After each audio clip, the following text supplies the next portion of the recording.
Tudo bem, pessoal? Boa noite a todos e hoje nós vamos concluir a nossa matéria Evangelismo e Missões. Na aula passada nós aprendemos a nossa confissão de fé, o que nós devemos levar, ensinar para as pessoas que ainda não foram alcançadas pelo Evangelho. E nós aprendemos que quando nós vamos evangelizar, nós encontramos alguns grupos. Por exemplo, nós encontramos os nossos irmãos, os que já tiveram um encontro com Cristo. E aí é gostoso, a paz do Senhor, paz de Deus, graça e paz, a paz, o Senhor seja louvado. Enfim, cada um tem um jeito de... Ou bom dia, boa tarde, tranquilo. Estes são os que já são convertidos. Mas nós encontramos também aqueles que pararam na fé. Tem gente que fala desviado, mas essa palavra desviado, ela dói muito. De repente a pessoa não desviou, ela só parou. Por algum motivo, ela ficou chateada com o pastor, houve um problema na igreja, ela se ofendeu. Você sabe que tem crente sentimental, né, irmãos? Crente que ainda falta um grau ainda para entender. Ele chega na igreja, ele pensa que a igreja é um paraíso. Não, a igreja é formada de pessoas falhas, de pessoas defeituosas. Aliás, este é o milagre. Você vê que o Espírito Santo atua na igreja nessa diversidade. Você encontra pessoas de todos os cantos do Brasil, pessoas da metrópole, pessoas da zona rural, nível de escolaridade diferente, todos, e ali condição financeira diferente, mas ali no culto, na igreja, todos se tratam como irmãos e um ajuda o outro. Olha que legal! E por que isso acontece? Em função do Espírito Santo. Se o Espírito Santo não estiver na igreja, para dar uma confusão, irmãos, é um barril de pólvora com estopim curtinho. Estopim, né? Curtinho, pavio curtinho. Mas graças a Deus que o Espírito Santo está em nosso meio. Mas tem crente sensível. E você encontra também aquele que já foi crente, mas ficou revoltado. Esse já é o revoltado, né? Contra, porque é ladrão, só sabe acusar. Se ele vê o pastor empurrando um carro, fala que está em pecado. Se ele vê o pastor trocar de carro, ele fala que é ladrão. Ele só põe defeito em tudo. Nós já falamos sobre isso também. Nós encontramos os incrédulos, aqueles que ainda não ressuscitaram espiritualmente. Vocês conhecem pessoas assim, claro, de repente um familiar seu. Há casos até de casal, o marido não teve encontro com Cristo ainda, só a esposa, então ela tem que ter muita sabedoria. E se é vice-versa, se é o marido, mesma coisa. Bem, tudo isso nós já estudamos. Agora, nós encontramos também os sectários, que nós chamamos hereges. Heresia, qual é o significado desta palavra? É um desvio doutrinário. O sentido etimológico, imagina uma pessoa com um arco e uma flecha. Lá na frente tem o alvo. Aquele centro do alvo nós chamamos de mosca. Tem que acertar a mosca, o centro, aquele pontinho preto. Quando a pessoa erra, para cima, para baixo, para a direita ou para a esquerda, nós falamos, ele errou o alvo. Ou seja, ele cometeu um desvio. Ele cometeu uma heresia. Está entendendo? E como que eu identifico a heresia? Que a pessoa está trazendo uma heresia? Porque essas pessoas são treinadas. Se você encontrar um sectário, ele é treinado, porque ele também frequenta o grupo religioso dele. E lá ele é treinado para mostrar do jeito deles que aquilo que nós cremos são doutrinas. Nós que somos heréticos. Nós estamos, por exemplo, no paganismo porque nós acreditamos na doutrina da Trindade. Sabiam disso? Por exemplo, com todo respeito, as testemunhas de Jeová. As testemunhas de Jeová ensinam que a doutrina da Trindade é uma doutrina diabólica. Vocês sabiam disso? E outros grupos, os unicistas também. Os unicistas ensinam que a doutrina da Trindade é uma doutrina diabólica. Eles dizem que só existe uma pessoa na divindade. E essa pessoa ora se manifesta como Pai, ora como Filho e ora como Espírito Santo. Nós encontramos também os espíritas, que vão defender a doutrina da reencarnação. Para um espírita, Aliás, isso foi importado do hinduísmo. O hinduísmo, que tem 1 bilhão de adeptos, vocês sabiam disso? Tem mais de 1 bilhão. O hinduísmo, a Índia passou a ser o maior país do mundo, não foi?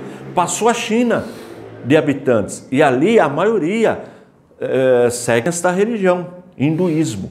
E o hinduísmo defende a reencarnação. Só que no hinduísmo você pode até nascer como um animal.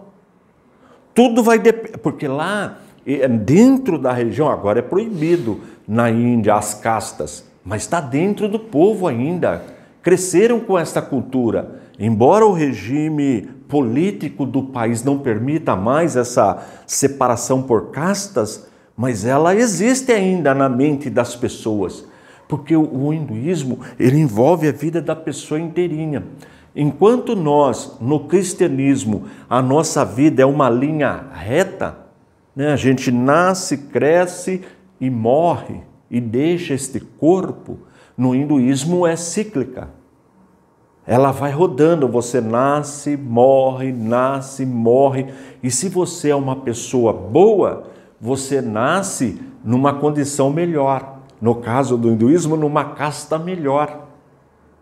Se você é uma pessoa má, aí você tem o seu karma. O que é o karma? É aquilo que você carrega de maldade durante a vida. Aí você nasce numa condição inferior.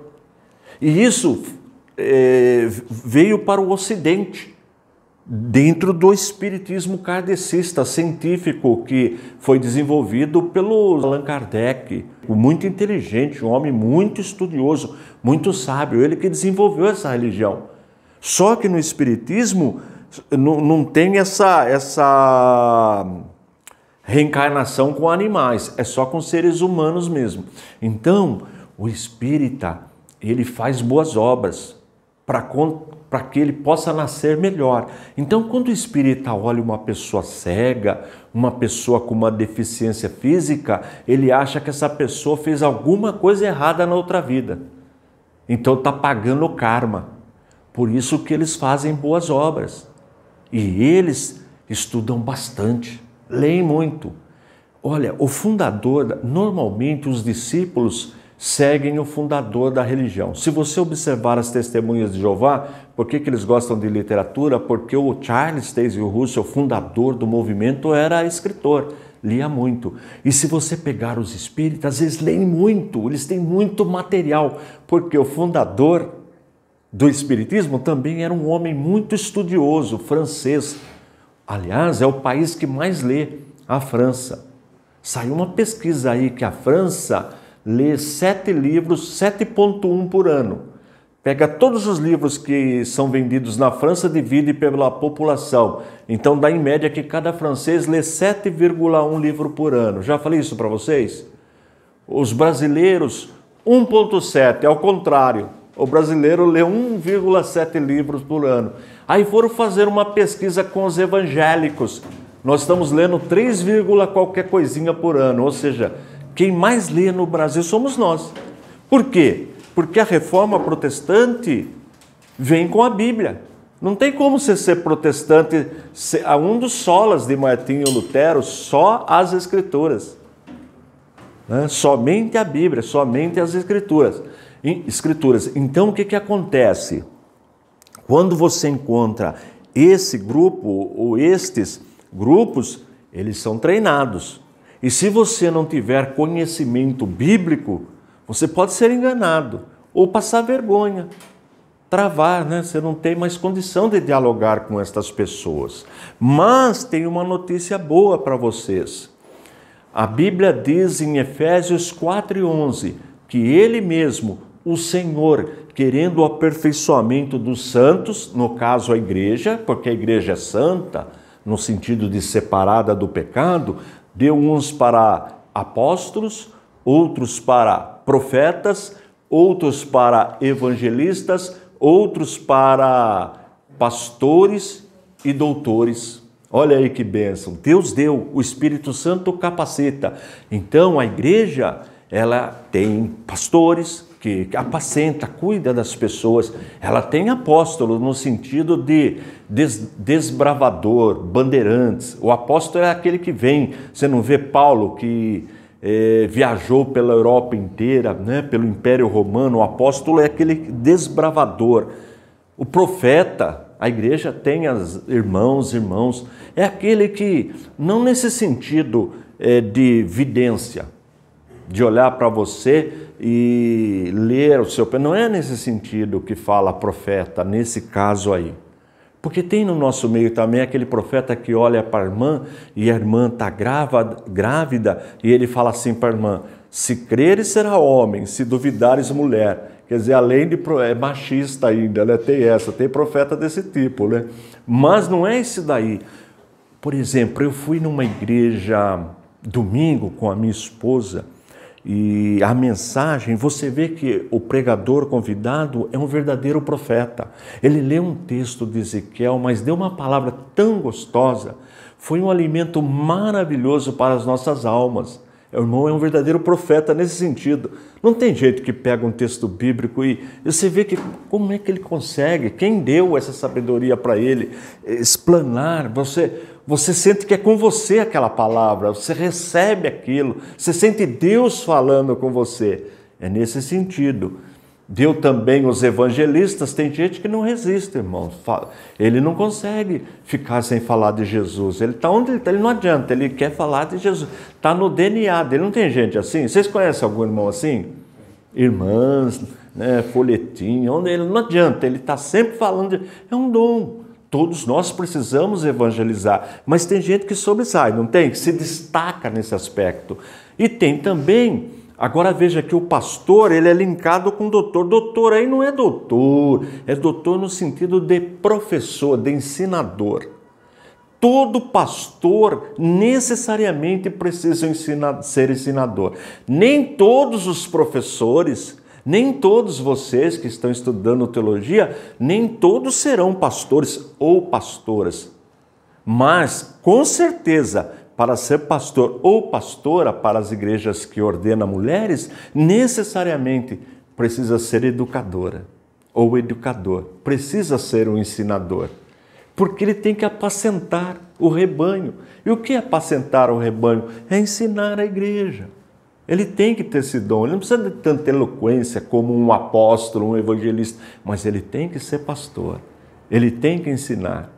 Portanto, se você pertence a uma denominação que não tem ensino, rapa, como meu filho diz, vaza, vai para uma outra denominação. Mas graças a Deus que pelo menos as maranatas que eu tive o privilégio de conhecer são todas voltadas para o ensino. Normalmente os pastores estão procurando se aperfeiçoarem cada vez mais, estudando, fazendo curso, pós-graduação, isso é muito bom. Exemplo aqui, a academia de vocês, esse seminário. Bom, então veja, eu sempre digo para os meus alunos que a igreja, se cada igreja, mais ou menos, se cada 100 crentes tivesse um apologista, olha, já seria um bom negócio, um bom sinal, um pelo menos. Porque daí você conhecendo aquele apologista, se você tem uma dúvida e surge alguma coisa, você vai falar com ele. Olha, irmão, eu encontrei uma pessoa lá que falou isso. O que é isso? Aquele apologista vai te ajudar. Outra coisa também, nem todos os teólogos são apologistas, mas todo apologista necessariamente é um teólogo. Porque como o apologista é o defensor da fé. Você já viu falar, olha, fulano está fazendo apologia ao crime. Fulano está fazendo apologia ao aborto. Está defendendo o aborto. Já viu falar assim? Fulano está fazendo apologia às drogas. Está defendendo as drogas. Vocês já viram esse termo na televisão? Então, nós fazemos apologia ao quê? À palavra de Deus. Nós defendemos a palavra de Deus. Num sentido geral, todo crente deveria ser um apologista, um defensor da fé. Como Judas, no versículo 3 diz, amados, eu quis escrever-vos com toda a diligência acerca da salvação comum. Para o quê? Para que possamos defender a nossa fé, para defender a fé comum que uma vez foi nos dada. Essa nossa fé, ela precisa ser defendida. E para defender a nossa fé, nós temos que ter um parâmetro. E qual é o parâmetro? A palavra de Deus. Então, voltando aqui, nós falamos, na aula passada, nós aprendemos, recordamos, na verdade, a nossa confissão de fé. Toda igreja evangélica precisa necessariamente ter aqueles 10 pontos que nós aprendemos na aula passada. Pode ver que a sua igreja tem, pode ficar tranquilo. Aí alguém pode perguntar, mas e a questão de falar línguas? Não, isso daí é outra coisa. Tem gente que crê, fala, tem gente que não crê, não fala. Isso aí não tem nada, não tem a ver com a nossa salvação. É importante, é um assunto interessante, mas vai depender da sua denominação. Se você for histórico, de repente, a sua denominação, e tem argumento bíblico para dizer que isso já cessou. Mas se você for pentecostal, o caso da Maranata é pentecostal, né? Então crê no dom de línguas. Mas isso não afeta a salvação de ninguém, tá bom? Não precisa falar línguas para ter o Espírito Santo. Se você reconheceu que é pecador e aceitou o plano da salvação, é porque o Espírito Santo te iluminou. Porque não tem outro jeito de entender isso se não for pelo Espírito Santo. É que tem gente que pensa que ao receber o Espírito Santo vira um super-homem. Não, você fica do mesmo jeito que você está. Só que você começa a entender o plano de Deus com mais clareza. Bom, e aí que entra, por exemplo, o ICP. No mundo existem milhares de instituições que ensinam a apologética. A nossa é uma delas. Ela foi fundada, quem trouxe para o Brasil foi o Dr. Walter Martin, no século passado, 1983, que ele foi o maior apologista norte-americano. O ICP nos Estados Unidos fica na Califórnia. Aí ele veio para o Brasil. O Brasil é rico em religião, tem muitas religiões, muitos grupos, e ele, com essa ideia, durante 10 anos, ele manteve o ICP e formou um grupo de estudantes da Palavra de Deus. Eu já citei para vocês, por exemplo, Paulo Romero, que é doutor no Mackenzie, o meu pastor Ezequiel Soares, que é formado em grego e hebraico, escreveu sobre as testemunhas de Jeová, Silas Tostes, Vale da Bênção, Missão Antioquia, especialista em islamismo, Natanael Reinaldo, que já está com o Senhor, especialista em adventismo do sétimo dia, durante 50 anos ele estudou adventismo. E outros, Russell Shedd também foi nosso consultor, já está com o Senhor, e outros apologistas defensores da fé, que foi meus professores, por exemplo, Antônio Gilberto, já está com o Senhor também, foi meu professor, e tantos outros, né, que eu tive o privilégio de aprender. Eurico Bergtz, ele é sueco, já está com o Senhor também, foi meu professor, e outros. Bom, muito bem. Então, lembra que eu falei de Efésios? O Senhor mesmo, Ele mesmo, querendo o aperfeiçoamento da igreja, deu uns para cada função. No nosso caso, é o ensino. É o ensino. Então, o seu dom tem que estar nessa área. Você perguntou, né? Como é que eu sei o meu dom? O que você gosta? Então, né? Eu gosto de cozinhar. Eu não posso ver uma panela. Não tem gente assim? É dom, é uma chamada. Você tem uma vocação. Todo mundo tem uma vocação, irmão. O senhor tem uma vocação, não sei qual é, mas o senhor tem. Não tem um ser humano, não tem como nascer sem uma vocação. Você tem que ter uma habilidade. Em outras palavras, você tem que ser bom em alguma coisa. Não é? Tem que ser bom. Não tem gente que tem dom para ser humorista? Só de você ver ele falar, você já começa... É o dom da pessoa, é um dom, não tem problema nenhum. Ele tem o dom de fazer as pessoas sorrirem. Agora, dependendo, saber como ele está usando esse dom. Bom, voltando lá. Então, o ensino também é um dom. Um dom. Deus te trouxe aqui, você gosta de ficar ouvindo. Lembra que eu falei para vocês? Podia até em casa, vendo um filme, comendo uma pipoca, né? Tomando um suco de laranja, mas você preferiu vir aqui. Olha gente, hoje eu saí de casa 4h05, 16h05. Cheguei aqui 19 horas, totalmente parada. Mas eu estou feliz, porque eu gosto. Tem sentido sair de lá para vir aqui? Tudo, né? Pela lógica humana, não tem sentido, não é? Uma certa idade já, né? Já resolvido, graças a Deus, já trabalhei bastante na vida, né? Mas eu gosto, é prazeroso para mim. A minha esposa também me acompanha. Não, como explicar isso aí? É prazer, não é sacrifício. Ai, meu Deus do céu, segunda-feira eu tenho que ir lá ver aquele livro, eu não aguento mais falar com aquele... Não, eu até gravo e me assisto. Eu gosto tanto que eu mesmo me assisto e tem hora que eu até choro, né, de alegria. Não, irmãos, eu gosto de me assistir, até para aprender a me corrigir e aprender comigo mesmo, né? Porque quanto mais eu me vejo falando da palavra, mais eu aprendo. Pois não? Isso é interessante que o senhor falou, porque muitas das vezes, para fazer o que a gente gosta, a gente tem que fazer o que não gosta. Tem hora... Aqui não é muito fácil. Agora, nem sempre é possível fazer o que gosta. Tem essa também. Tem hora, irmão, que você tem que rachar lenha. Não é? Tem hora que você tem que usar picareta, irmão. Depende, né? Nem... Agora, você ora e sempre é Deus. Meu Deus, né? Você tem um desejo no seu coração. Muitas vezes eu fui para o seminário, quando eu fazia teologia, eu trabalhava na Telesp, e naquela época eu entrei lá instalando o telefone. E eu ia com o uniforme azul da Telesp. Eles me chamavam de azulão. Olha, o meu azulão chegou aí. Eu fazia uma negociação com o meu chefe, eu pagava em hora extra para eu, durante o expediente de sábado, porque tinha que trabalhar de sábado, ele deixava naquele período eu ir para a escola. Só que não dava tempo de tirar o uniforme. Eu ia de uniforme. O pastor Ezequias, que hoje é o diretor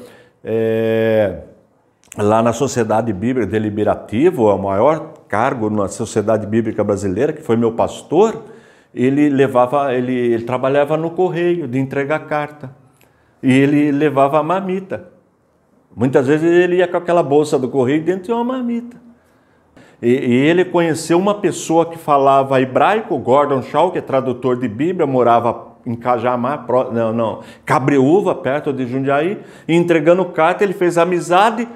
O Gordon Shaw ensinou hebraico para ele fez cursinho, antes ele trabalhava de porteiro, depois conseguiu entrar no correio, entregador de carta, depois fazendo cursinho, entrou na Universidade de São Paulo, que é a mais difícil de entrar, né? Famosa, melhor da América Latina.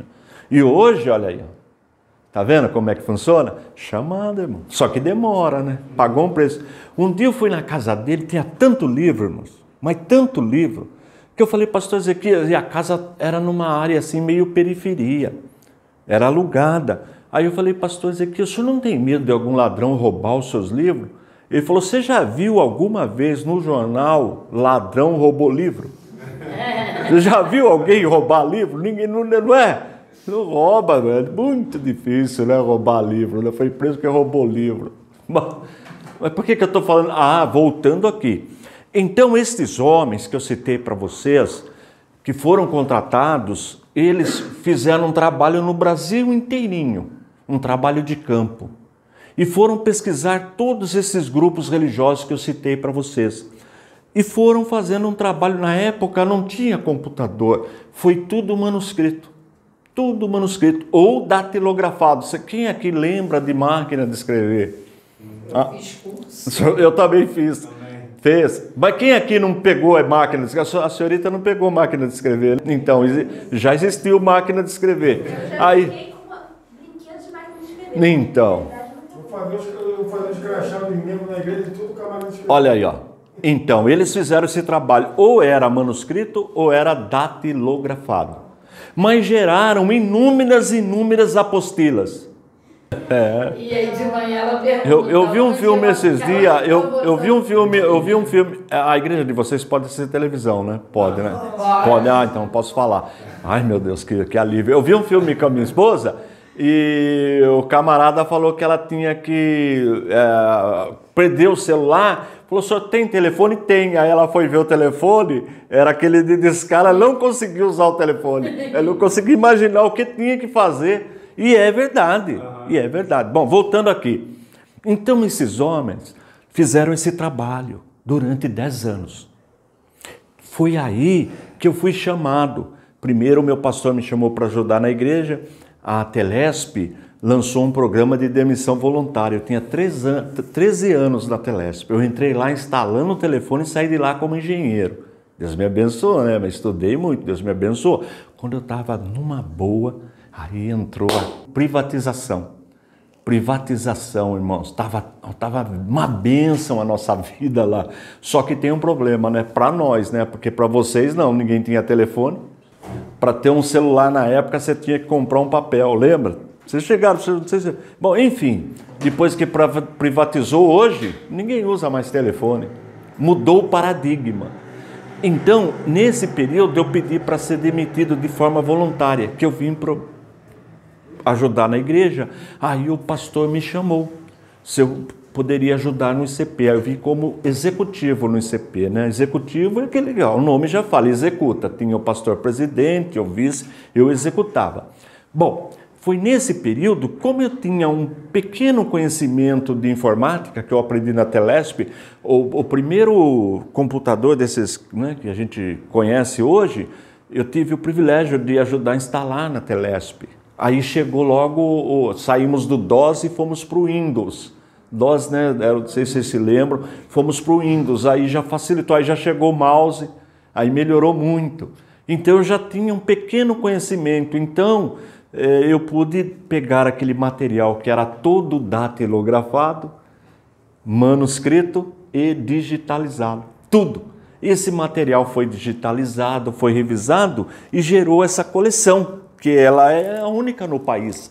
São 6 livros, cada livro falando de 5 grupos.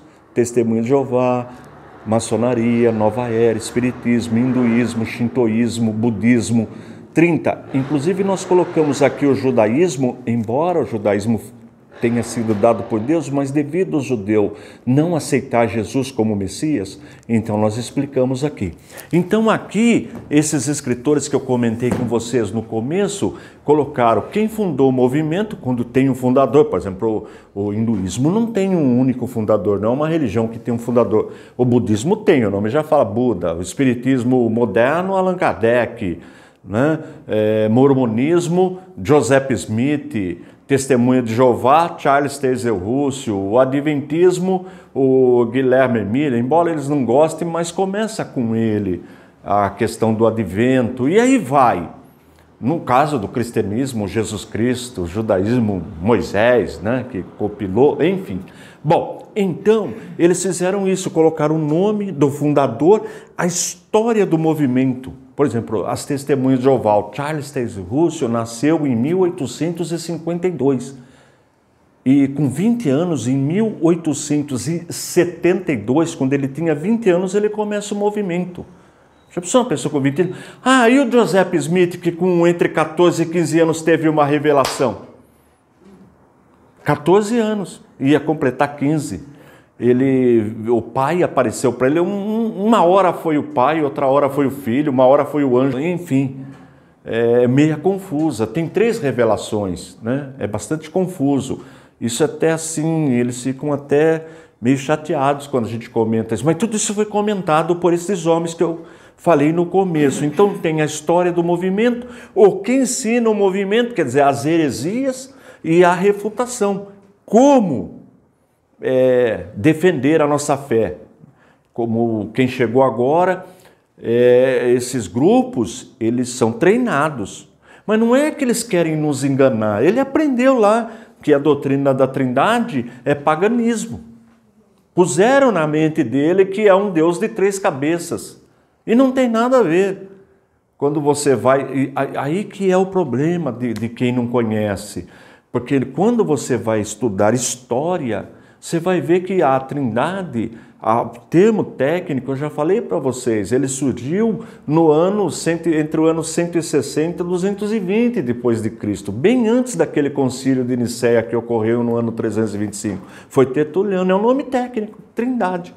Ela fala, só creio na Trindade se você me mostrar a palavra na Bíblia. Não, tem um monte de palavra que não tem na Bíblia e você acredita. Como eu falei, Deus é onisciente, mas não tem essa palavra na Bíblia. E porque não tem a palavra, Deus deixa de ser onisciente? Por exemplo, tem planeta que a gente descobriu faz pouco tempo, mas ele sempre existiu. Ele sempre esteve lá. É nós que não conhecíamos. Né? Agora, porque não sabia, deu nome para ele agora, antes ele não existia. Não tem sentido. Quer ver? A AIDS, por exemplo. Lembra que teve um tempo que a gente não sabia o que era AIDS. Depois que descobriram a SIGRA, né? Essa deficiência imunológica, depois que descobriram, deram essa SIGRA. Mas ela já estava matando pessoas. Tem gente que morreu sem saber que era a AIDS.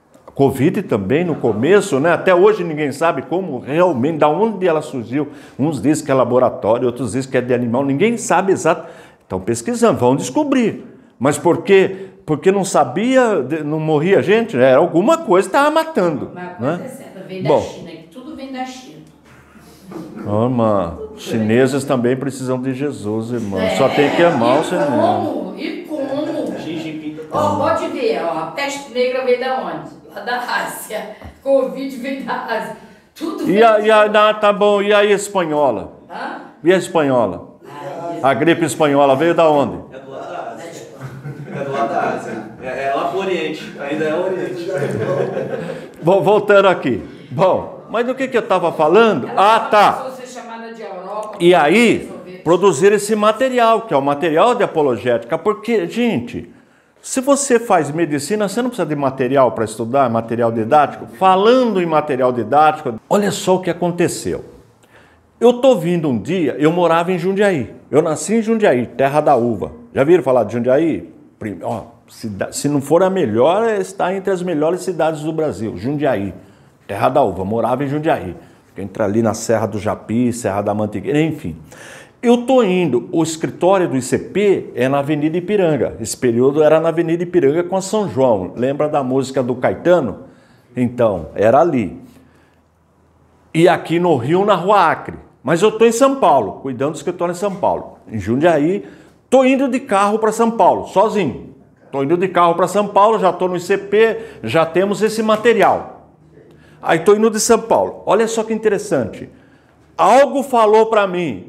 Eu não sou doido, eu não sou... Tenho algumas falhas, mas não é 100%. Estou dentro da média de... Sanidade. Para o carro e anota. Parei.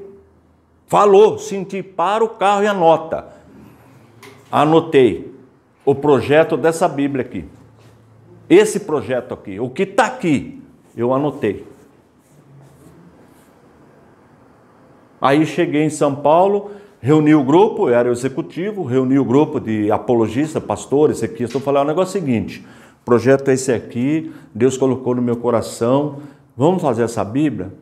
Mas não, irmão, vamos fazer o seguinte, nós vamos dividir por setor. Um vai trabalhar com o grupo Testemunho de Jeová, o outro com os versículos.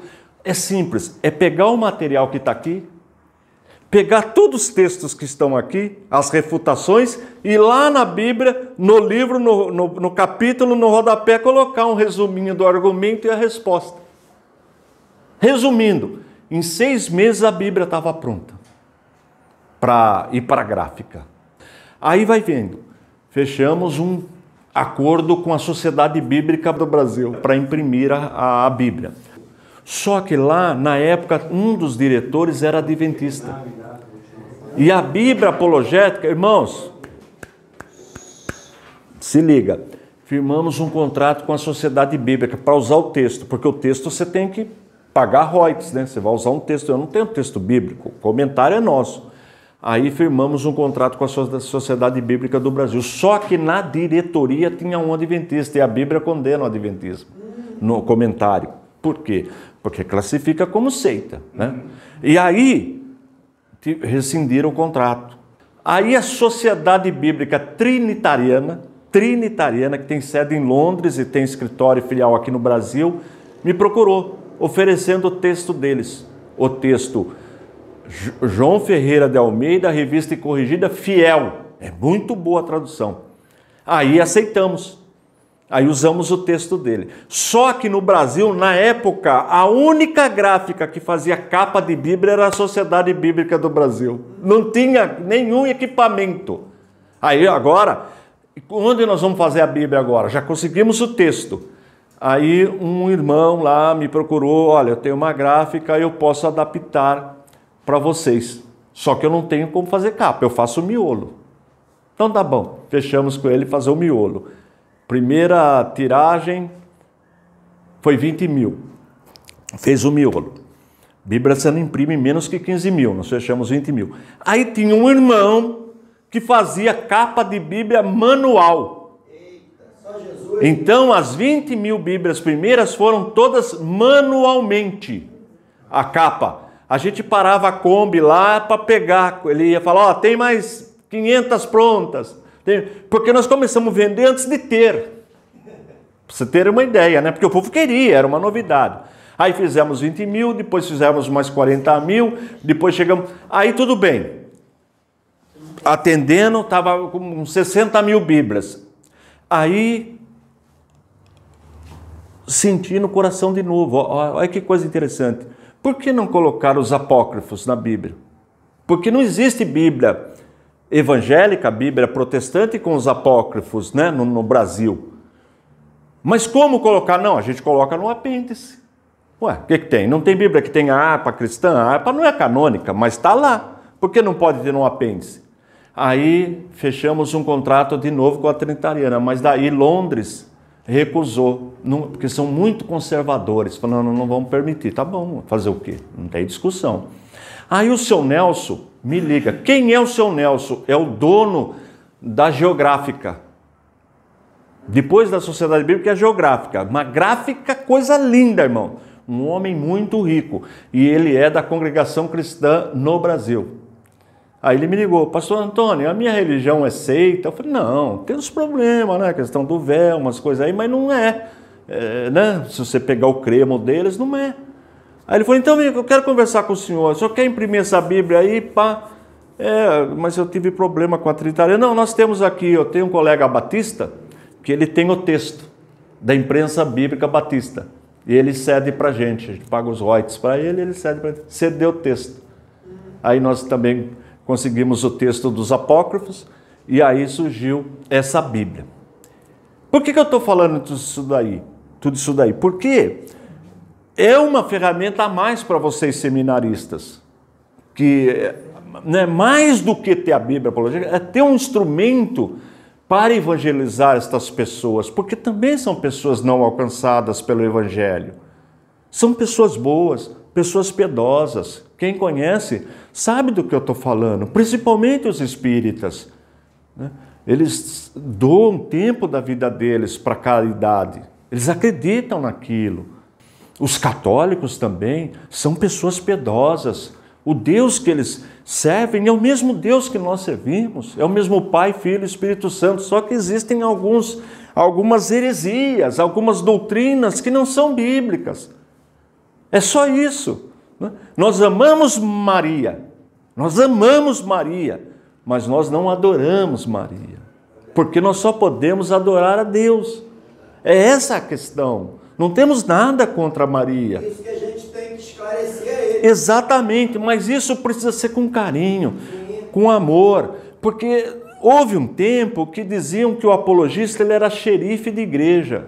Não, meu Deus, o apologista não é xerife de igreja, não. O apologista é uma pessoa que estudou a teologia, estudou um pouquinho de outras religiões e quer ajudar a igreja, né? Não quer policiar a igreja. Não, nós não queremos isso.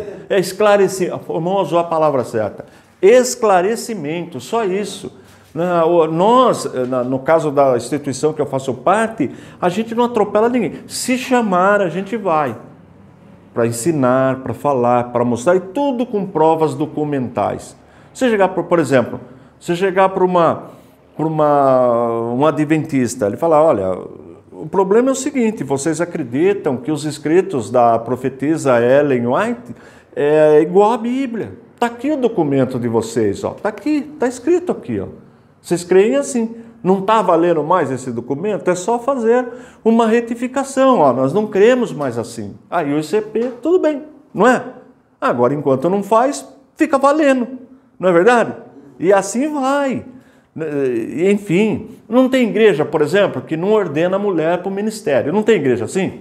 Mas não tem igreja que, de repente, resolve mudar? Olha, nós vamos sim ordenar mulheres. Tem igreja que não era pentecostal. Tudo bem, mas de repente não quis ser pentecostal? Mudou, o que tem? Tem que mudar, gente, tem hora que tem que mudar. Aperfeiçoando. A Assembleia de Deus não proibia a televisão? Não proibia as mulheres cortar cabelo? Não proibia as mulheres de usar maquiagem, de se adornar? Não proibiam? Vamos aqui um pouquinho então percorrer esse material, porque mais do que ter esse material, saber usá-lo, você saber o que você tem, é ou não é? Então, Bíblia apologética com os apócrifos. Vamos dar uma passadinha nela aí. Vou contar até 3, vocês leem para mim? 1, 2, 3. Muitos cristãos, quando visitados por adeptos de seitas, não sabem refutar os argumentos por eles apresentados. Não são poucos os que perderam parentes para as seitas e, desesperados, tentaram resgatá-los sem resultados satisfatórios. Por isso, o ICP elaborou uma Bíblia de estudo que trouxesse consigo ferramentas capazes de auxiliar os crentes neste combate. Tá certo? Isso é a Bíblia apologética. Tem alguém aqui que já perdeu um amigo, um parente para uma seita? Que já conhece alguém? Conhece, olha lá. Olha lá. Conheci um presbítero da Assembleia que foi para Testemunho de Jeová. Olha aí, ó. Olha que tristeza. Olha que tristeza. Eu não sei quem é, mas tem um comentário que alguém aqui da Maranata foi para o Santo Espírito. Olha aí, ó. Olha aí. E o Coração foi para Testemunho de Jeová. O que aconteceu, né? Então, essa ferramenta é uma ferramenta de prevenção. Não é? Faltou prevenção. Não é verdade? As pessoas não tiveram treinamento. Vamos lá. Bom, então a Bíblia apologética com os apócrifos traz de antemão a argumentação do sectário que emprega de forma distorcida versículos bíblicos e, em face dessa apropriação, apresenta a forma apropriada para o diálogo em defesa da fé, apoiando a posição ortodoxa em suas notas de rodapé. Então, ortodoxia é o correto, né? O que significa isso? Ortodoxia.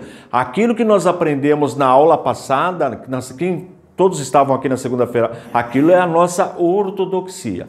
Fora daquilo aí entra a heresia. Vamos lá. Em sua nova edição, a Bíblia apologética com apócrifos incorporou conteúdo notório se comparado à primeira edição. Aumentamos as notas de rodapé em mais de 100%, o apêndice em mais de 300%, além de outras novidades exclusivas. Então você tem a Bíblia normal e um apêndice. É bastante coisa. Então nós vamos ver o que ele tem. Bom, primeiro, cada página da Bíblia tem uma introdução, textos explicativos que contemplam a origem do título do livro, autoria, datação, assunto primordial e, especialmente, sua ênfase apologética. Então, cada livro da Bíblia você tem uma página introdutória. Você vai fazer qual autor, se é desconhecido, está desconhecido, a época que foi escrito, o assunto, e sempre enfatizando a defesa da fé. Para todos os 66 livros, mas para os 7 apócrifos. Bom, comentários inseridos nos livros apócrifos expondo as implicações doutrinárias desses livros para a ortodoxia cristã. São livros bons. Todos vocês já tiveram a matéria História dos Hebreus? Já? História da igreja. Não, dos Hebreus. Já? Quem teve, então. Vocês sabem que de Malaquias para Mateus nós temos 400 anos. Que a gente chama de período interbíblico, entre Antigo e Novo Testamento. Neste período surgiram esses 7 livros que estão a mais na Bíblia Católica, tá? Então nós vamos mostrando os erros que esses livros contêm, geográficos, históricos e doutrinários. Por exemplo, segundo Macabeus capítulo 12, lá que a Igreja Católica toma como base para defender oração pelos mortos. Eu já falei para vocês aqui sobre o Concílio de Trento, né? Quando esses livros foram, já falei. Na Contra-Reforma, que a Igreja reformou a questão moral, a questão do envio de missionários, né? Que a senhora até fez um comentário sobre os jesuítas, e falei para vocês... Oi. Mais gostoso que seja a aula. Já está na hora? Ah, mas não tem condição. Professor, essa semana uma questão católica falou para mim